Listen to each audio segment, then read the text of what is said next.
Islam's most trusted sources are filled with claims about Muhammad's amazing virility and sexual stamina. Muhammad was famous among his followers for being able to handle 9 or even 11 women and girls in a single night. Sahih Bukhari, 268. Narrated Qatada, Anas bin Malik said, the Prophet used to visit all his wives in a round during the day and night, and they were 11 in number. I asked Anas, had the Prophet the strength for it? Anas replied, we used to say that the Prophet was given the strength of 30 men. We now know how Muhammad received the strength of 30, count them, 30 men. You have no clue how common relationships between grown men and adolescent boys were in the ancient and medieval periods in the Muslim world. Mature, immature male homosexual behavior was pervasive. Main interest was in boys early to mid-teens, peaking at about 14. Manly behavior was to be active. Partners' gender did not matter. The Quran repeatedly entices Muslim men with the youths of paradise. Surah 76. Immortal youths wait upon them. When thou seest them, thou wouldst think them scattered pearls. Even much later, long after he started preaching Islam, he was known as the ear. It's in the Quran. The accusation was that the Prophet was gullible, accepting whatever he heard. Imagine a man who's known as the ear,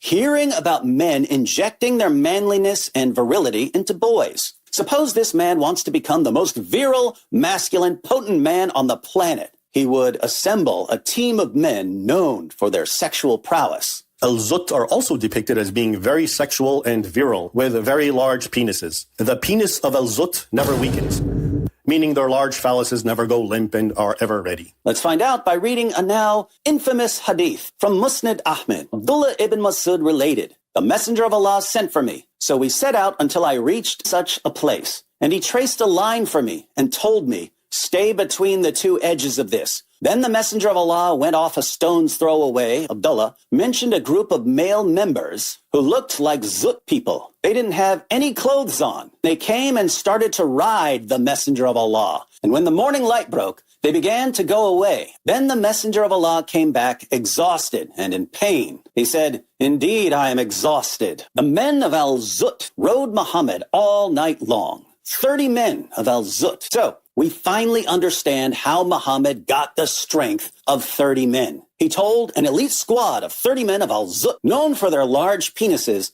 to meet him in the desert. Then the Al-Zut showed up and said, it's Zutin time, and zooted all over him all night long. But this gave Muhammad the stamina to have sex with 9 or 11 women and girls in a single night.